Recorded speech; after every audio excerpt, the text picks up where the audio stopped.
Quelle est la meilleure stratégie d'investissement immobilier en 2025? Salut, c'est Ludovic. L'investissement immobilier offre une variété de stratégies telles que la location courte durée, les logements atypiques, les immeubles de rapport, les places de parking ou encore l'achat-revente. Cette multitude d'options peut engendrer une certaine confusion. En effet, chaque jour, de nouvelles stratégies sont présentées comme étant la solution ultime. Cependant, il est important de comprendre qu'il n'existe pas de stratégie unique applicable à tous. La meilleure stratégie dépend de nombreux facteurs individuels tels que votre situation personnelle, vos objectifs d'investissement, votre situation fiscale et d'autres critères spécifiques. Suivre une stratégie toute faite sans tenir compte de votre contexte peut s'avérer décevant. Afin de déterminer la stratégie qui vous correspond, il est essentiel de commencer par une analyse approfondie de votre situation actuelle. Effectuez un bilan de vos ressources financières en tenant compte de votre épargne, de vos revenus mensuels et de votre capacité d'investissement dans l'immobilier. Cette étape est fondamentale et indispensable pour établir une base solide pour votre décision d'investissement. Si vous avez des crédits en cours, il est judicieux de les examiner attentivement. Vous pourriez envisager de renégocier certains aspects, d'étaler vos remboursements pour améliorer votre capacité d'emprunt ou changer d'assurance afin de réduire vos mensualités. Bien que cela puisse sembler négligeable, chaque euro compte lorsqu'il s'agit d'investir. Il est également important d'établir un inventaire exhaustif de vos dépenses. Abonnements téléphoniques, factures d'électricité, services en ligne, tous ces petits montants cumulés peuvent être optimisés afin d'accroître votre capacité d'épargne. La capacité d'épargne est l'un des critères essentiels pour démontrer aux banques votre maîtrise financière et votre volonté d'investir sérieusement. Il est également crucial de prendre en compte vos dettes existantes. Par exemple, avez-vous souscrit à des crédits à la consommation? Ceux-ci peuvent influencer votre capacité d'emprunt. Vous pouvez envisager de les regrouper pour réduire vos mensualités ou de les rembourser rapidement afin d'alléger vos charges. Chaque détail est important et c'est en optimisant votre situation financière que vous pourrez obtenir les meilleures conditions d'emprunt. Une fois vos finances optimisées, vous pourrez avoir une idée précise de votre capacité d'emprunt. En général, les banques considèrent que votre taux d'endettement ne doit pas excéder 33% de vos revenus mensuels. Il est important de noter que la réponse à votre demande de prêt dépendra de la solidité de votre projet. Si vous sollicitez un prêt en l'absence de projet concret, il sera difficile pour votre banquier d'évaluer votre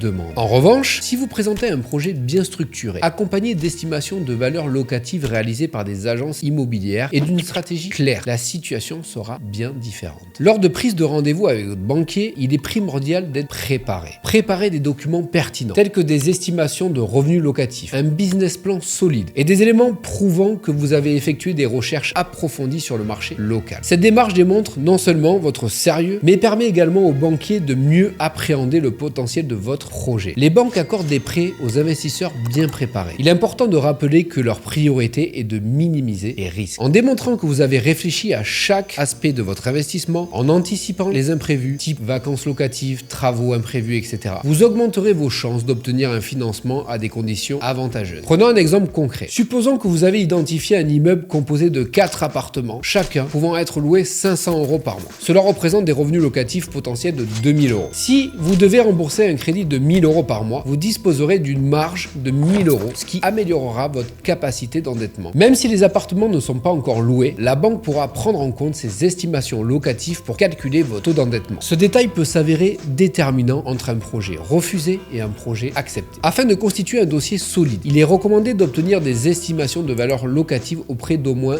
2 ou 3 agences immobilières. Ces démarches témoignent de votre sérieux et de votre engagement dans la préparation de votre projet. Plus votre dossier sera complet et documenté, plus la banque vous accordera de la crédibilité. Il est également crucial de prévoir un budget de travaux réaliste si des rénovations sont nécessaires. Il est important de ne pas sous-estimer les travaux car un imprévu peut rapidement affecter la rentabilité d'un projet. Par exemple, supposons que l'immeuble que vous envisagez d'acheter nécessite des travaux de rénovation pour être mis aux normes. Il est essentiel d'obtenir des devis de travaux et de les inclure dans votre dossier de financement. Cela démontrera à la banque que vous avez anticipé toutes les éventualités et que vous ne serez pas pris au dépourvu après l'achat. La transparence est primordiale. Il est préférable de montrer que vous êtes conscient des défis que les ignorer. Passons maintenant à un autre point crucial, votre objectif personnel. Pourquoi souhaitez-vous investir dans l'immobilier? Est-ce pour préparer votre retraite? Pour générer des revenus immédiats? Pour quitter votre emploi? Votre réponse déterminera la stratégie à adopter. Par exemple, si votre objectif est de préparer votre retraite, vous pouvez opter pour des biens situés dans de grandes villes ou des villes moyennes qui prendront de la valeur à long terme. Vous pouvez les louer en meublé ou en nu avec une SCI à l'IS afin de minimiser les impôts. Dans ce cas, l'objectif n'est pas de générer un cash flow, mais plutôt de se constituer un patrimoine solide qui prendra de la valeur avec le temps. Lorsque vous investissez pour la retraite, il est important de choisir des biens qui présentent un un fort potentiel de valorisation. Les grandes villes et les villes moyennes dynamiques offrent souvent cette garantie. Il est également important de tenir compte de la qualité de vie des futurs locataires. Les biens situés à proximité des commodités, transports, écoles, commerces, auront toujours une forte demande locative. Ce type d'investissement est souvent moins stressant, car l'objectif est de sécuriser et de faire fructifier son patrimoine à long terme. En revanche, si vous aspirez à une indépendance financière rapide et à vivre de vos revenus immobiliers, la recherche d'un rendement locatif élevé s'impose. Pour ce faire, privilégiez l'acquisition d'immeubles de rapport, idéalement situés dans des villes où le prix au mètre carré est modéré. L'objectif est de maximiser le rendement en louant plusieurs appartements au sein d'un même immeuble, ce qui permet de multiplier les revenus tout en répartissant les risques. À titre d'illustration, l'achat d'un immeuble comportant 4 appartements permet de maintenir un flux de revenus même en cas d'inoccupation d'un logement. De plus, la gestion d'un seul appartement requiert un investissement en temps et en énergie similaire à celui nécessaire pour la gestion de 4 appartements au sein d'un même immeuble. Il est donc judicieux d'optimiser vos efforts. Le rendement locatif est crucial pour atteindre l'indépendance financière. Cependant, générer un rendement locatif élevé nécessite une sélection rigoureuse du marché immobilier. Les petites et moyennes villes, souvent délaissées par les investisseurs institutionnels, peuvent présenter des opportunités intéressantes avec des prix d'achat et des loyers proportionnellement élevés. Il est toutefois essentiel de bien cerner la demande locative locale afin d'éviter les logements vacants. La pondération des revenus locatifs est également un élément à prendre en considération. En effet, certaines banques considèrent que seuls 70 à 80% des loyers seront effectivement perçus afin de tenir compte des vacances locatives et des impayés potentiels. Il existe des assurances telles que la garantie loyer impayé, GLI, susceptibles de rassurer l'établissement bancaire et de permettre de prendre en compte l'intégralité des revenus locatifs dans le calcul de vos taux d'endettement. Il s'agit d'un atout majeur lors de la présentation de votre dossier. Prenons l'exemple d'un bien immobilier dont les revenus locatifs potentiels s'élèvent à 2 000 € par mois. Certaines banques appliqueront une pondération de 30% à ces revenus, anticipant des périodes d'inoccupation ou d'impayés. L'adhésion à une GLI permet de réduire, voire de supprimer cette pondération, augmentant ainsi votre capacité d'emprunt. Cette démarche rassure l'établissement bancaire en démontrant votre volonté de sécuriser vos revenus. Un autre aspect à considérer est la différence entre la location longue durée et la location courte durée. Ces deux options présentent des avantages et des inconvénients, et le choix dépend de vos objectifs. La location courte durée peut être très lucrative, mais elle implique davantage de contraintes et de risques. De plus, les banques sont souvent plus réticentes à ce type de location en raison de la moindre prévisibilité des revenus. Elles peuvent n'en prendre en compte que 50%, voire exiger un historique d'1 an avant de les considérer comme fiables. La location courte durée est idéale si vous êtes disposé à vous investir davantage dans la gestion locative. La location saisonnière peut impliquer des rotations fréquentes, des entrées et sorties de locataires, la gestion de plateformes telles que Airbnb et potentiellement des frais de ménage plus élevés. Cependant, le rendement est souvent supérieur à celui de la location longue durée. Il est possible d'externaliser la gestion à une conciergerie, mais cela impactera légèrement la rentabilité. En revanche, la location longue durée offre une sécurité accrue, tant pour l'investisseur que pour l'établissement bancaire. Les revenus sont prévisibles et stables, et les locataires s'engagent généralement sur une durée plus longue, ce qui évite de générer des rotations trop fréquentes. Cela permet également de réduire les coûts de gestion et diminuer la charge de travail quotidienne. Si l'objectif est de générer un revenu passif avec un minimum de contraintes, la location longue durée est probablement la solution la plus adaptée. Il est également important de prendre en compte la situation fiscale. Par exemple, si l'investisseur est déjà dans une tranche d'imposition élevée, il peut être judicieux d'envisager d'investir via une société civile immobilière, donc une SCI, à l'impôt sur les sociétés IS. Cela permet de déduire un maximum de frais, travaux, intérêts d'emprunt, etc.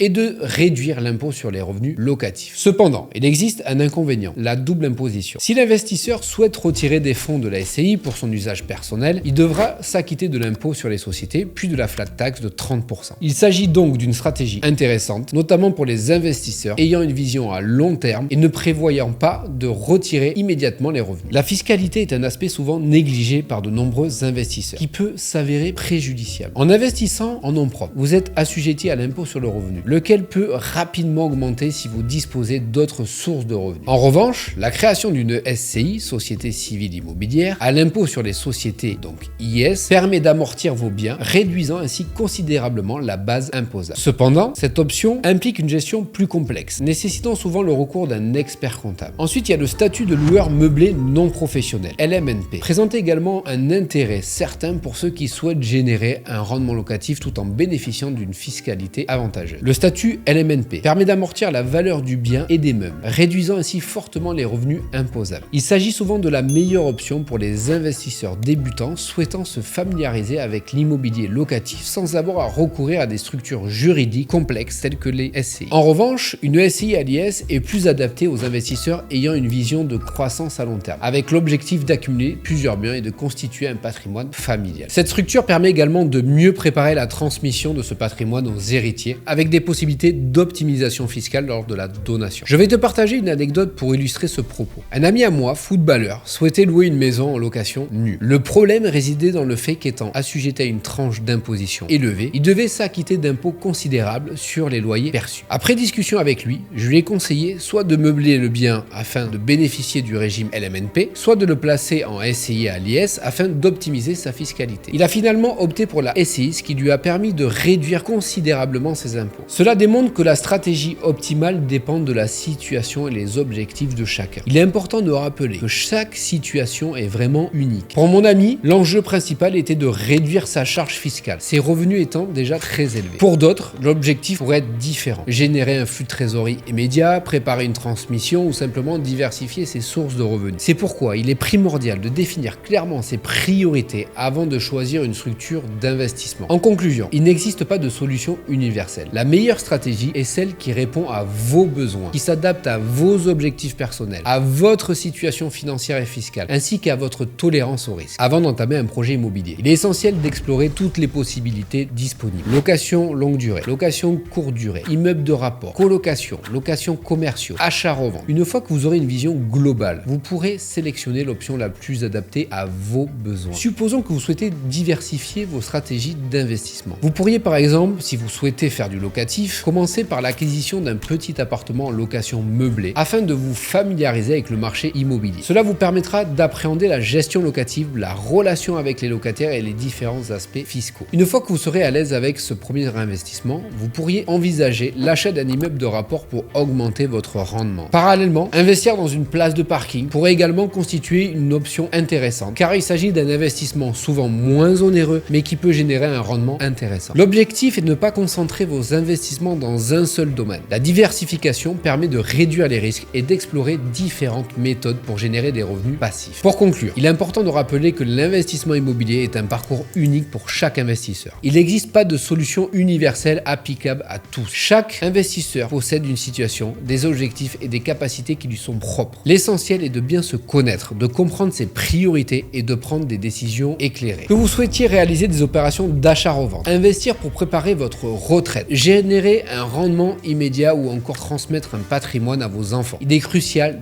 d'analyser attentivement chaque option. Renseignez-vous, entourez-vous de professionnels compétents, comptables, avocats fiscalistes et tirez des profils et expériences d'autres investisseurs, tout en gardant à l'esprit votre propre objectif personnel. La meilleure stratégie d'investissement est celle qui est adaptée à votre situation, qui vous permet de dormir paisiblement et qui vous rapproche de votre objectif financier et personnel. Ne vous laissez donc pas séduire par des promesses de rentabilité instantanée ou les recettes miracles. L'immobilier est un marathon, pas un sprint. Prenez votre temps, soyez méthodique et vous constaterez que les résultats seront au rendez-vous. Je vous encourage à poursuivre votre formation, à poser des questions et à expérimenter. L'immobilier est un secteur passionnant, riche en opportunités et la voie vers l'indépendance financière est à portée de ceux qui sont prêts à travailler dur et à rester curieux. N'oubliez pas d'adapter votre stratégie en fonction des fluctuations du marché et de vos propres évolutions personnelles. Merci d'avoir suivi cette vidéo jusqu'au bout. J'espère que vous avez trouvé ces informations utiles et qu'elles vous aideront à prendre des décisions éclairées dans vos projets d'investissement immobilier. N'hésitez pas à vous abonner et à laisser un commentaire ci-dessous. Si vous avez des questions, si vous souhaitez partager vos expériences, n'hésitez pas. Je vous dis à très bientôt pour une prochaine vidéo.